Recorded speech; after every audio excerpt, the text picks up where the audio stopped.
Hello, BookTube. It is Tuesday. I've been having some issues with internet. There's been videos going up, but that's stuff I've scheduled that I've put up. But yesterday and today I've had no internet. It's supposed to be fixed this evening. But I've had some mail, and I'd opened it all, and then I thought, well, what am I going to have it tonight? And then I wasn't thinking at the time. I figured I could. Well, now I figure I can record this and then post it once it's up. I also have a tag to do, which I was going to do. I did get around to doing it on Sunday. And I was going to do it yesterday, but without the internet, I didn't bother. But I'll do this as well, and I'll post it later today, and so I will have a tag Tuesday. But anyway, a bit of items that came in the post. There's three books here by Frank Swinnerton. I'd seen his stuff. Oh, I've been aware of him as an author of fiction for long time. Um, and I've got three, and actually it looks like there could be a few more that are of interest that I'll eventually get. This is the Georgian literary scene. It was published by Hutchinson and Company. Well, it's Georgian literary scene, a panorama. Published by Hutchinson and Son in 1935. Now, it basically just goes through, all the sort of literary and writers of the time, which from the teens basically into the 20s. I think it goes into the 20s, but basically King George V. So actually, first part of the 20th century as well. So yeah, it does have a little bit of post World War One. So that'll be interesting. It's quite substantial as well. It's 500 over 500 pages, uh, and it lists. It's got a huge section of all the books that are mentioned in here. This is interesting. It's a nice clean copy. It looks quite nice. I like the printing on it, but it's too clean to have lost its dust jacket long time ago. So this has more recently been parted from its dust jacket, sadly. But anyway, here's another one. The Bookman's London by Frank Swinnerton. This kept popping up every time I did a search, and I decided to buy one. There's many copies available. This one isn't perfect. It's got staining down at the bottom, and then somebody's carved off the tail of the spine, which is too bad. But these again were cheap, and if they are that good, then if I do so desire, I can upgrade. This is Doubleday and Company, 1952. It says first edition, and it's basically it just talks about authors, London authors, London scene, writing scene, some London publishers, London booksellers, literary homes, the haunts of writers.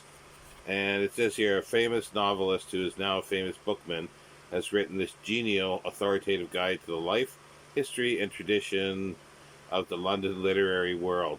Firmly entrenched in Publishers' Row since his apprentice as a boy of 16, Frank Swinnerton has encountered in the way of another practically every literary figure, famous or infamous, notorious or obscure, who has traversed the London scene during the past half century or more.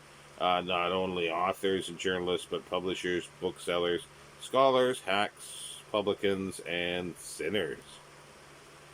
Interesting end papers. That would be the reading room at the British Library. At the British Museum, which was the British Library before the newer British Library building was built, I think, late. I'm not sure if it might have been just opened in the early 70s, but started to build in the 60s or before. So yeah, and here's another one, Londoners Post, Letter to Gog and Magog by Frank Swinnerton. This looks quite interesting because it's well, I'll just read the flap here.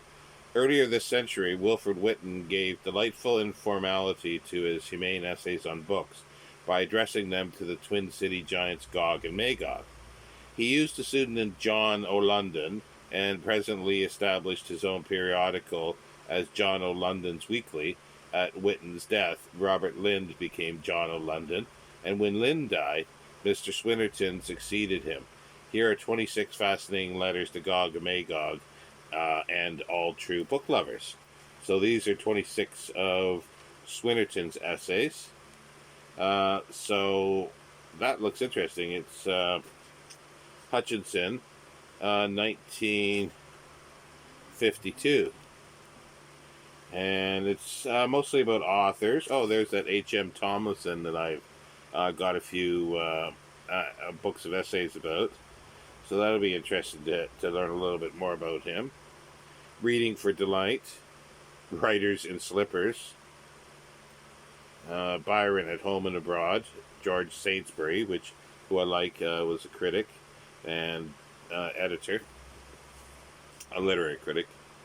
Mary Russell Mitford, Writing a Letter, a tour by Robinson Crusoe, yeah, Conversations in Print, English Humor. Yeah, just goes on. It looks very fascinating. Yeah, well, quite fascinating. And there's a list in the front here of his. Well, there's a huge list of his fiction books. I don't know if I've ever actually read anything by him. The titles are vaguely familiar, some of them, but I'm not sure. But anyway, let's go. He's got an autobiography. This I think is the section of nonfiction. Georgian literary scene, which I've got, and I've got the Bookman's London. And then there's Tocquefield Papers and the New, which I'll have to look up because that could be something. But this one definitely, Authors in the Book Trade. And then there's another one called A London Bookman, and he's done a critical study of R.L. Stevenson and a critical study of George Gissing. And then it says the Reviewing and Criticism of Books, J.M. Dent Memorial Lecture. That'll be interesting. I've got a few of those. They're very tiny, very thin publications, which I find very, very interesting. But yeah, that's somebody new to add to my books about books, and very, very cheaply, basically, because he doesn't seem like he's read now. Basically, it sounds like he's a forgotten writer, almost a forgotten-ish writer. The last one that I got here is a massive biography that's been on my sites for some time of Alfred Hitchcock by Patrick McGilligan, who I really, really like. As I used to have a George Cukor. I've picked up his Fritz Lang, which is amazing, and the George Cukor is really good. And this one I've wanted as well. It's quite hefty. It's 800 and some pages with the index, 780 with sort of filmography.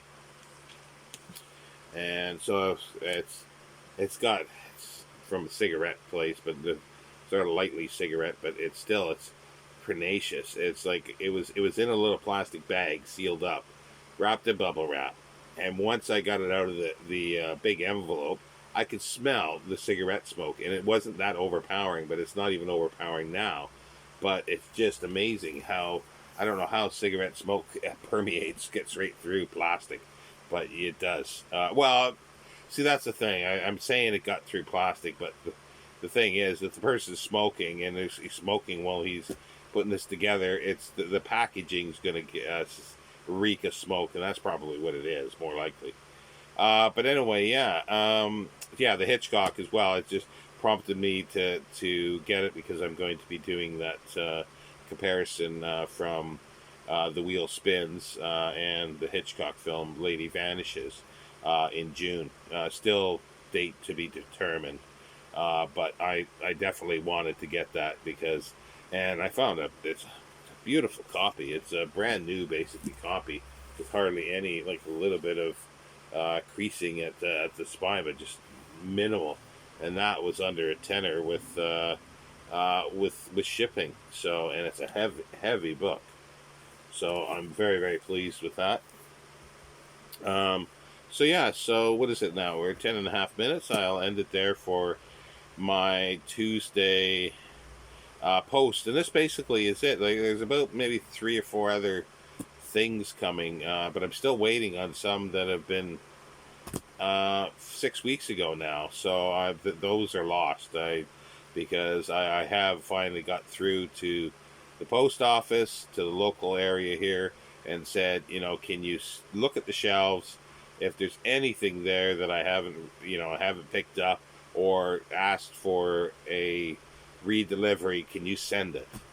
And they said they looked. So I'm assuming they have looked, and that's more or less twice I did it. I called the main number, and then I finally got through to them locally here.